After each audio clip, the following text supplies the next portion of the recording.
Quand j'étais petit, je n'entendais qu'une seule histoire autour de moi.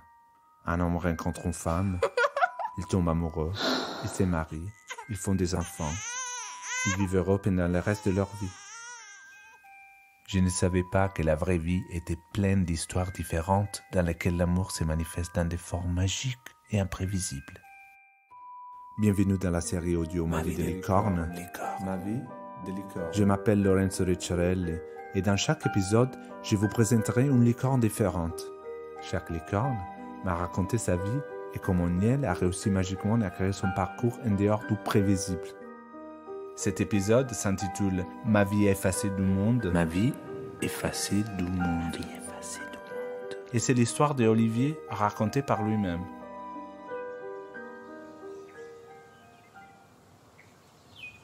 Je m'appelle Olivier Souris, je suis né à Nantes en mai 67, donc j'ai bientôt 53 ans. Et je suis le dernier d'une fratrie de 8 enfants.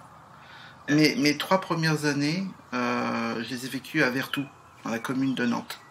Parce que mes parents avaient pris en viager une maison grâce aux tantes de mon père. Et au bout de 3 ans, ça s'est mal passé, des brouilles dans la famille. Et on s'est retrouvés en HLM à Nantes. Et mon père à l'époque travaillait à l'usine, à Brissy-Noël-Lot. Et ma mère était femme au foyer. Donc elle s'occupait de nous. J'ai eu un rapport avec papa, un très bon rapport. Il est extrêmement pudique. Donc on parlait jamais d'amour. De fréquentation, il posait pas de questions. Il était très dur quand même. À table, il fallait pas parler. On mangeait, point barre. Il nous faisait pas les devoirs. On n'allait jamais au cinéma avec lui. Donc il avait un problème, c'est clair. Il n'avait pas la fibre paternelle. Il était très fier d'avoir une famille, d'avoir prouvé qu'il pouvait faire des enfants, et de nombreux enfants. Mais il n'avait pas la fibre paternelle. Il n'empêche que avec lui, je me suis toujours bien entendu. On se comprenait en silence. Avec maman, c'est la maman poule. C'est pareil aussi, il y avait la pudeur. Maman est née en 1929, et donc c'est une génération où on parlait pas encore librement de l'amour. Même pour les frères et sœurs, on parlait pas de ça. Il y avait une pudeur extrême par rapport à ça.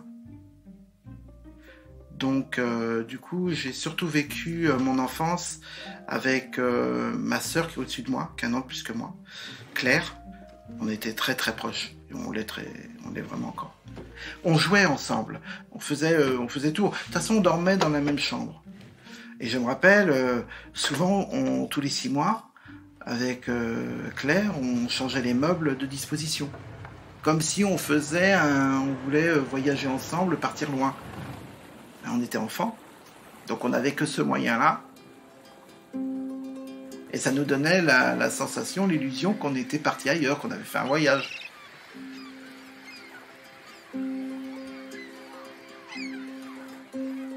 J'aimais pas l'école. Le premier jour où on m'a emmené à l'école, j'ai pleuré, mais j'ai vraiment pleuré. Je me sentais inconsciemment différent, oui, ou incompris, je sais pas. Il y a une chose qui m'a terrifié moi pendant toute ma période scolaire, c'est les notes, rien que cette idée-là, et que je trouvais stupide. Je sais pas, il y avait une espèce d'imposture. Dans la classe, j'étais toujours au fond. Et si on pouvait m'oublier, mais alors c'était merveilleux. Et puis une autre chose m'angoissait, c'est que je voyais mes frangins qui étaient un peu plus grands. Ils prenaient le train pour aller à l'armée, pour certains, ils partaient loin. Mais rien que le fait de partir loin, moi ça m'angoissait. Oui, j'étais solitaire. En dehors de Claire, du contact avec Claire, j'avais pas d'amis. J'avais pas de confident. Et la première véritable amie que j'ai eue, j'avais 7 ans. Elle s'appelait Cindy. On habitait dans un HLM où en fait c'est un U. Au milieu de ce U, il y a des jeux, des balançoires, tout ça. Je me souviens, donc je jouais là. Et elle est arrivée toute seule. Et donc, on a fait connaissance. Et elle m'a présenté sa maman. Et sa maman, en fait, elle venait d'emménager suite à une séparation avec son mari. Et elle était danseuse. Une femme absolument merveilleuse. Parce qu'elle était tellement belle, avec des cheveux longs. Cindy et sa mère, j'avais l'impression que c'était un conte de fées. Qu'elle sortait d'un conte de fées ou d'un film, à la Mary Poppins. Ça m'a fasciné. Et Cindy, elle avait cette lumière-là. Vraiment.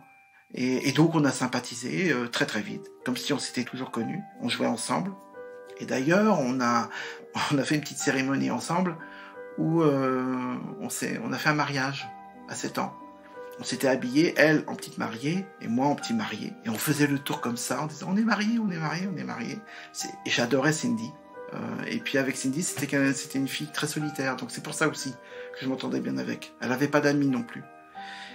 Et du jour au lendemain, je suis monté chez elle et il n'y avait plus personne. Et la voisine qui habitait en dessous, qui était bouchère dans sa vie, assez corpulente, elle me dit, ben non, mais ils sont partis. J'ai dit, mais où? Elle dit, ben on sait pas. Quand on était enfant, on allait avec mes parents à l'église, à la messe, tous les dimanches matins. Et il y avait des garçons de mon âge et j'adorais les regarder. J'ai trouvé beau. Je me suis jamais imaginé marié avec une femme, de toute façon. Jamais. Parce que, de toute façon, je me suis toujours assumé. Je savais que quand même, de toute façon, j'étais attiré par les garçons. Le premier épisode important on va dire, en rapport au physique et au sentiment, c'est quand je suis allé en colonie. J'avais 12 ans. Les bâtiments étaient délabrés, ça suintait les murs, la bouffe était pas bonne, il y en a qui tombaient malades. La plupart des parents sont venus chercher leurs enfants avant la fin de la colonie. Et je me rappelle les premières nuits, les camarades qui m'avaient paru costauds, capables d'affronter ça, en fait, je les entendais pleurer la nuit. Mais moi, je pleurais pas. C'est la première fois que je quittais ma famille. Et finalement, dans cette colonie, je me suis senti très bien. Parce qu'il y avait une espèce de chaos et que je me sentais fort dans ce chaos. Et puis il y avait ce rapport-là, ce premier contact physique avec un garçon. C'est dingue en fait, parce que je me rappellerai toujours de lui. Il avait des lunettes, il avait les cheveux courts, bruns, très bruns. Et il était toujours à part, mais encore plus à part que moi. Moi, je pouvais parler à des camarades de chambre et tout ça, je pouvais. Mais lui, il était incapable de ça. Il venait d'une famille catho, bourgeoise, assez riche, je pense. Assez radine, aussi pour l'avoir mis là. Mais il venait jamais manger à la cantine. C'était à Saint-Brévin-les-Pins, pas loin de Saint-Nazaire. Et il y a des dunes boisées, des dunes de pins. 2 jours après le début de la colonie, on s'est retrouvés tous les deux dans les dunes. Et en fait, oui, on a eu une attirance. On s'est effleuré la main, et puis on s'est tenu la main vraiment fortement. Et puis, on s'est resserré et on s'est embrassé. Ça s'est fait, mais très naturellement. On s'est pas dit énormément de choses. C'était quelqu'un de très taiseux encore. On n'avait pas besoin de vraiment parler. C'est comme 2 aimants. Il y avait le poids de notre solitude à chacun, qui est devenue commune et qui nous a fortifiés. Je pense qu'on a fusionné comme ça. On se voyait dans les dunes, mais on ne se montrait jamais dans la colonie. Cette histoire devait se vivre là, présentement, chaque jour, et elle allait s'arrêter avec la fin de la colonie. Et on le savait. On ne s'est pas dit adieu. On s'est revus une dernière fois, comme si on s'était vu la première. Le lendemain, quand moi je suis retourné, il n'était plus là. Il n'était plus là. Il y a eu cette histoire durant cet été, de mes 12 ans, et en septembre, je fais la rencontre de Siedger. C'est un garçon qui a mon âge, qui vit dans la barre perpendiculaire à la mienne, barre HLM. Lui, il vit au 5e étage. Nous, on est au rez-de-chaussée. Donc, des fois, j'ai vu sur sa fenêtre de la chambre. Et on se croise, en fait, sous le hall devant la boulangerie, un dimanche matin. Et en fait, il y a quelque chose qui passe entre nous. On se dit rien. Je l'ai suivi jusqu'en bas de chez lui. J'étais trop timide pour avancer un mot. Mais on se comprenait. Et lui, il était un peu comme ça aussi. Et ensuite, on s'est pas revus pendant au moins 3 semaines, 4 semaines. Et on s'est revus à la fête foraine à Nantes. J'étais avec ma maman et ma sœur Claire, et lui, il était avec ses parents. On s'éloigne un peu de nos parents, et là, on se parle. Ça a été le coup de foudre, en fait. Je crois que vraiment, ça a été le coup de foudre. Vraiment. On n'en avait pas forcément conscience, mais ça nous a paru tellement normal. Finalement, on avait l'impression de s'être toujours connus. C'était là. C'est là. C'est cette apparition. C'est incroyable. C'est comme dans un rêve, c'est incroyable. Et on se quittera pas pendant 3 ans. Sauf que c'est les années 80, sauf que l'homosexualité n'est pas toujours bien perçue, et dans les familles, pas vraiment. Un frangin qui m'a dit « Ah, mais de toute façon, toi, un jour, il faudra que tu penses à te marier. C'est pas normal que t'aies pas une petite copine. De toute façon, ce serait bien que tu fasses armée. Parce que t'es pas pédé, hein. T'es pas pédé. » Et quand il y a cette pression-là permanente, on dit, mais il faudrait que tu te maries, et puis quand est-ce que tu nous ramènes quelqu'un? Même mes parents, hein, même ma maman, donc... Et lui, c'était encore plus violent que ça, parce qu'il était dans une famille d'origine vendéenne, plutôt chrétienne, bien ancrée. Il fallait pas qu'il ait d'amis, finalement, d'amis ouvriers ou quoi que ce soit. Et donc, on a dû se cacher. On peut pas dire à nos parents, j'ai rencontré un ami, il va venir à la maison, parce que la manière dont on se regardait, ça pouvait pas être simplement des camarades. Voilà, parce qu'il y avait le désir qui était là. Le corps, il parle, donc le corps peut trahir, et ça, on le sait. Et on voulait pas. On savait qu'on n'avait pas la force d'affronter de toute façon la famille. On avait que 12 ans. Et donc, on se dit, il faut qu'on trouve un endroit. Et c'est lui qui m'a dit, mais attends, dans ma cave, au bout, il y a un local. Et on n'a qu'à aller voir. Et on en a fait notre antre. Et on se retrouvait là. C'est vraiment à partir du moment où on s'est retrouvés dans le local qu'on a eu un contact physique. Oui, on s'est embrassés, oui, on s'est effleurés, mais on était tellement fébriles qu'on n'a pas eu de rapport sexuel, cette première fois-là. Je crois qu'on avait peur aussi. On avait peur de se décevoir. On était très timide durant ce moment-là. Très timide. On ne s'est pas beaucoup parlé, mais on s'est tenu la main, on s'est embrassé. Donc on se serrait les genoux, les jambes. C'était très romantique. Et il y avait le désir, oui, il y avait le désir sexuel, mais on n'en avait pas besoin ce jour-là. Et après, les autres fois, oui, on s'est découvert. Oui, on est allé au loin dans le rapport sexuel, comme, voilà, des adolescents peuvent avoir un rapport sexuel quand ils sont en totale confiance.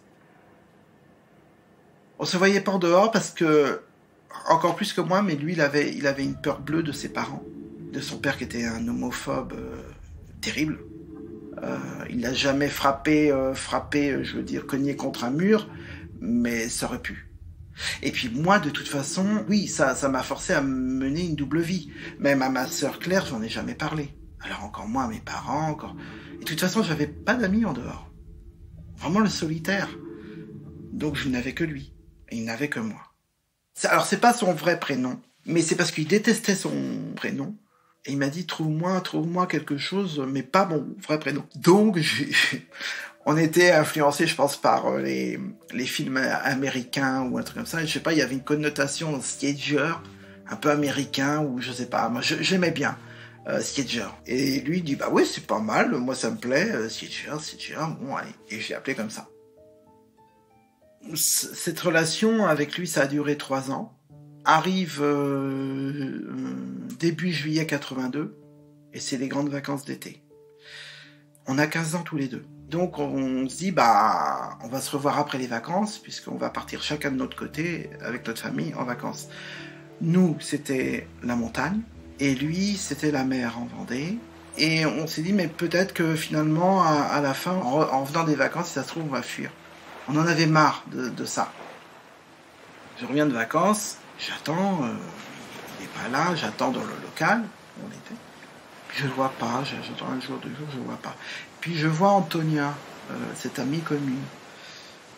Et je dis, mais au fait, il n'est pas là, elle me dit, mais t'es pas au courant? J'ai dit, au courant de quoi?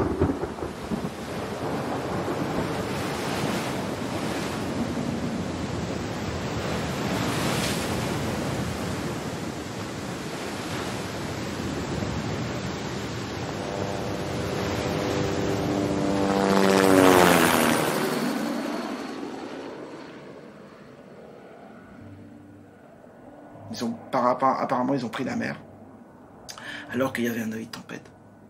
Et voilà. Parce ils ont été 4 à mourir durant ce... Et en plus, son corps, c'est celui qu'on n'a jamais retrouvé. Et là, t'as le monde qui s'écroule. Parce que t'as personne à qui en parler. Tu te dis que t'as plus rien. Une partie de moi est morte. Et je m'étonne toujours comment j'ai pu survivre à ça. On avait un principe avec CGR, c'était que de ne laisser jamais de traces. On s'écrivait des petits mots, on faisait des petites choses ensemble. Mais en fait, on a tout détruit. Toutes ces petites preuves, ces petits mots d'amour, on s'est promis de ne rien garder. Donc il n'y avait plus rien. Je rêvais d'une chose, c'était que moi aussi, quelque part, que je m'efface sur Terre. Mais pas par le suicide, parce que je pense que j'avais pas ce courage. J'y ai vraiment pensé, mais j'avais pas ce courage. Je suis rentré en apprentissage. J'étais dans mes études. Il y avait un garçon avec qui je m'entendais très bien durant ses cours, qui s'appelait Michel, que je trouvais très bien. Pareil, assez solitaire, ça me plaisait, mais non, j'arrivais pas à me construire une sociabilité avec les autres. Peut-être que j'avais l'impression de le trahir ou que je sais pas. Je continuais à vivre. En fait, je poursuivais mes études, je crois, pour faire plaisir à mes parents. Si je remonte à l'épisode de Cindy, du jour au lendemain, elle était plus là. Si je remonte à l'épisode de la colonie, Olivier, du jour au lendemain, il était plus là. Et si je remonte à l'époque de Sidger, à la fin, du jour au lendemain, il n'était plus là. Donc, peut-être que j'avais peur de rencontrer à nouveau quelqu'un avec qui j'allais m'entendre merveilleusement bien, mais qui du jour au lendemain n'allait plus être là. Il y a un épisode qui est quand même important dans l'école, c'est que moi je suis dyslexique. Ça n'excuse rien, je ne cherche rien. Plus tard, j'apprendrai que je suis en fait dysorthographe. Donc ils avaient considéré que moi c'était de la fainéantise ou de l'idiotie, c'est-à-dire que intellectuellement j'étais pas suffisamment fort pour pousser loin les études. Voilà.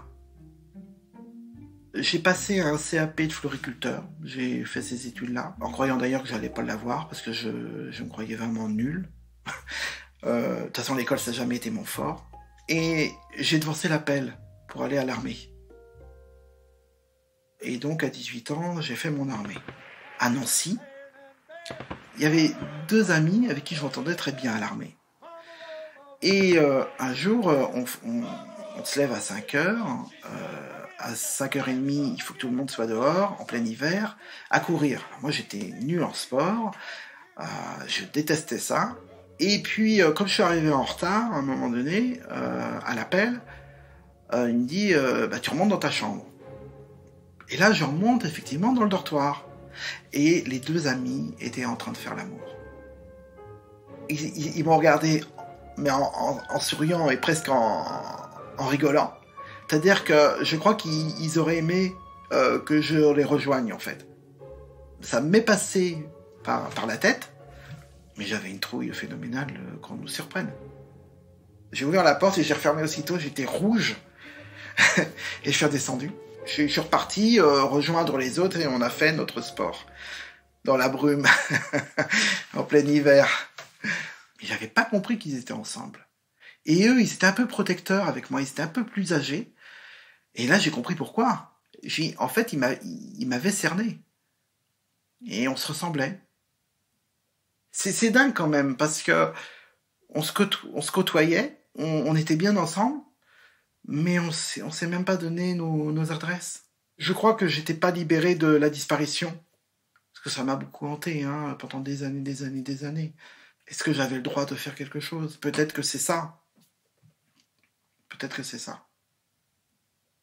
Il y en a un que je trouvais mignon.